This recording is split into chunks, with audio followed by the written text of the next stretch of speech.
for sure. And it's always inspiring. I always find it. I like the upbeat thing because you can go in a lot of places in Steam and have a downbeat conversation. So I prefer having an upbeat. It's quite. I try, brother. I It's, try. it's like if I don't know if you're a Monty Python fan, but the argument Well, of course. is this a Always five look at the bright side of life. yeah is this the 5 minute downbeat conversation or is this the 10 minute downbeat conversation? No. I want the upbeat conversation. So thank you for that, Menno, and thank you very You're much for welcome. coming along. We will talk more, I'm sure. So everyone, we didn't introduce you at the beginning, but I just worked on the assumption that everyone knew who you were. So if anyone doesn't know who this is Menno. I'm gonna. I don't think I posted your profile either. Sorry, Menno. I will go and find your Yeah, profile. I'm an anonymous. Yeah. Anonymous. I think most people know who you are, so I'll post your profile in a minute. But thank you very much. I'm going to hop on to Greg now, and he's going to come and tell us a bit about what he's doing. But thank you very much indeed, Menno, for coming along, and I will speak to you again soon. And All right, my brother. Talk to you I'll pop soon. you back into the audience. There we go. Cool, that was Menno. As I say, I forgot to introduce him, but I was pretty sure everyone knew who Menno was. Anyway, time's ticking on, so I want to bring Greg on. Hello, Greg. How's it going, man? I'm fine. Sorry we got a bit delayed there, but we got carried away talking to Menno. That's Tell all right, us- man. Busy night, huh? Yep. Tell us what's going on. And you just while we were on air, you were showing me the new website, which I thought looked really cool. I'm going to pop that in, and maybe we can talk a bit about that. Tell us very briefly. Most people know who you are, but tell us briefly who you are, about Information War, and then we'll talk about this website because this looks cool. All right, cool, man. Yeah, yeah. I'm Gregory Patrick. I'm pretty much all over the place. Mainly on Steemit though. I've been doing Information War for quite some time now. We're doing pretty good.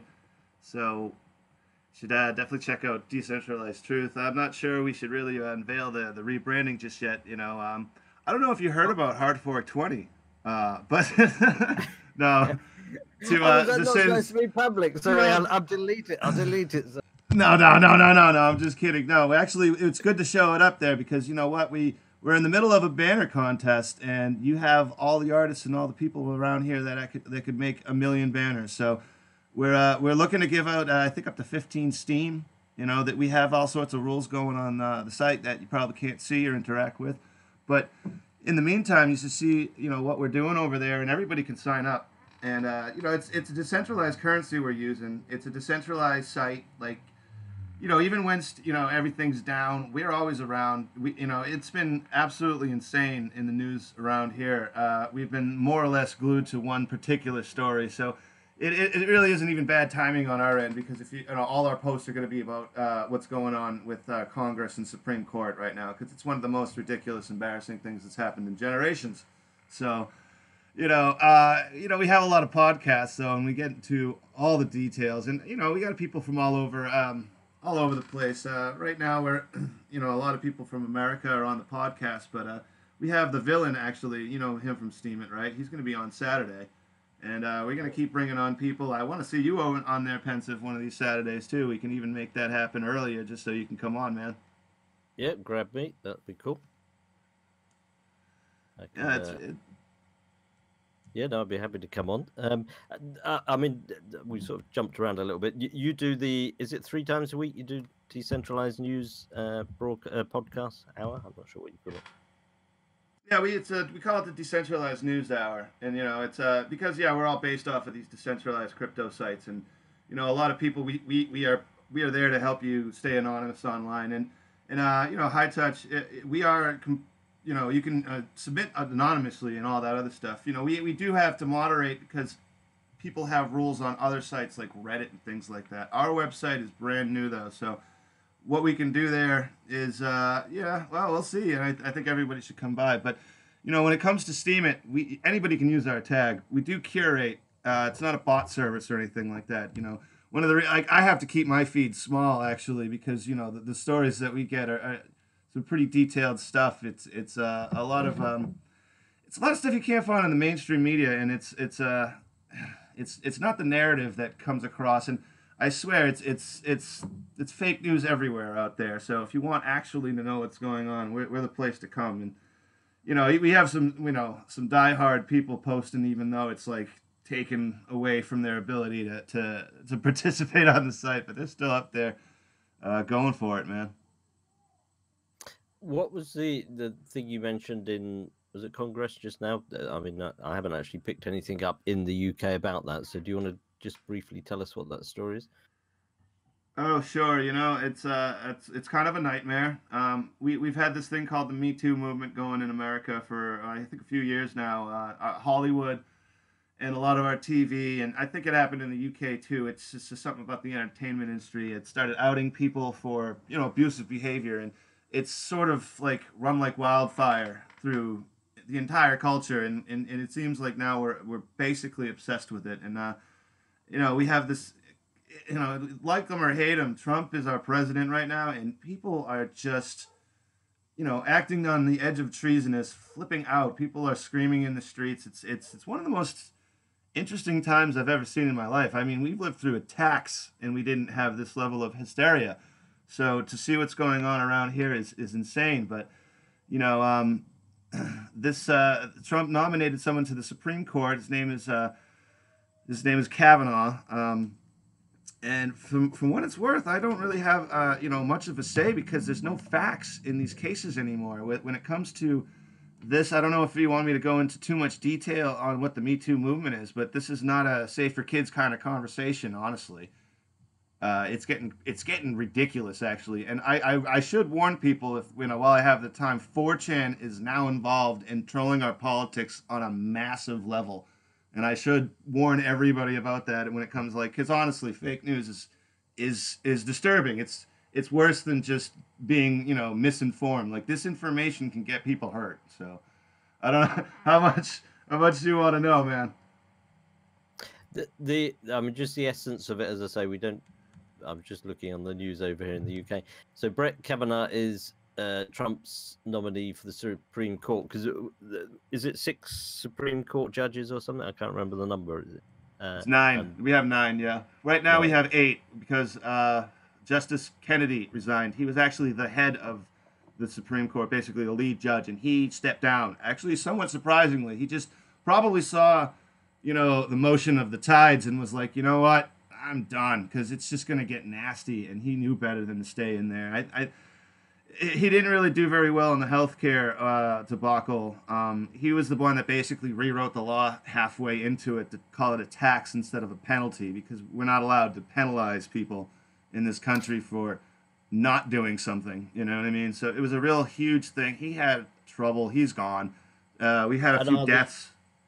Are the Supreme Court judges politically appointed? They are, aren't they, or are they not? They are. It's one of our checks and balances system. We have a 3-tier system with a couple of little branches off. The legislative branches are Senate and the House of Representatives, and now the Senate is supposed to be not elected by the people but appointed by governors. But we kind of threw that rule out, and it sort of got everything a little weird. So the Senate's in charge now, and like I said, it actually makes a big difference. People are going to say I'm anti-democratic. Well, I don't know what to tell you. Like, when these people are a bunch of clowns and they get elected by public interest and they're basically paid to be there and they're subject to lobbyists and they're subject to, like, all the corruption, well, that's not the point of the Senate. And here we go, guys, because everybody there, like, I think Cory Booker, all the Democrats that are making this a problem are all, practicing for their presidential run in 2020. It's pretty sad, actually, if you ask me. So it really has nothing to do with facts or this man's actual character. Now, this woman has a legit complaint. She says that she was assaulted. This man did something terrible to her in 1982 when they were in high school. But 35 years later, there's no evidence. Everybody who she named as a potential witness came out and denied that any of it happened or that they even think it could potentially have happened. Her details are it happened in this town in this year. I don't know the day. I don't know the place. I don't know the house. I don't know anything. And she thought she was going to be able to put all of her information into her Congress. Well, she's not a Congress. Her Senator Dianne Feinstein. And she thought it was going to be anonymous, but Dianne Feinstein leaked it all, and she's in it now. She's testifying before Congress about something that honestly she didn't even remember up until recently, because she remembers it because of a repressed memory therapy from her psychiatrist. Now, this just doesn't get any. This is the initial story. This is actually the most credible one.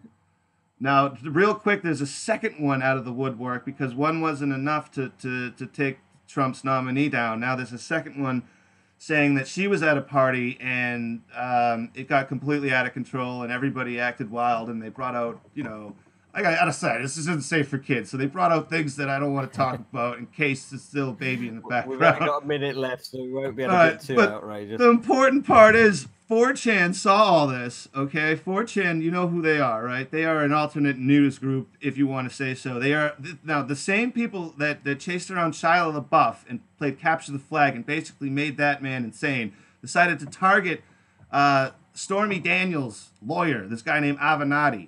And they trolled him with fake emails saying that they had a third story that was completely outrageous. It was the most outrageous and disgusting, vile thing you've ever heard. But this guy is a stripper's lawyer, so he ran with it.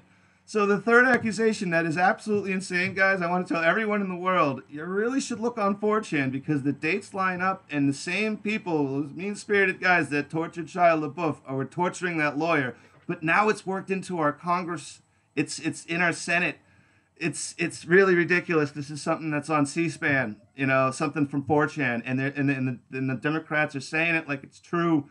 But God help me, you got to look at it, man. We've got to finish this next week, I think, because we've only got a few seconds left. So this sounds like too interesting story.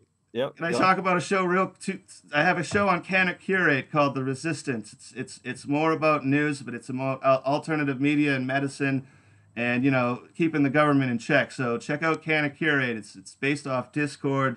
I have some posts worked out on my Steeming if you can actually look at them. But 4 o'clock, man. Yeah. Go for it. I think we're going to cut off now, I'm afraid. But if people are still hearing me, thank you very much, everyone, coming along. I think we auto swap over, I think, these days. I don't know if we do, but thank you very much, Greg. We'll definitely have to continue this. I didn't realize how juicy a story that one was. So we haven't had that much over this way. Yeah, we finished. There we go. Cool. Thank you very much, Greg. We will speak more on this. I will pop you back into the audience. Thank you very much, everyone, for coming along, and thank you to all the guests. Thank you very much. Like I say every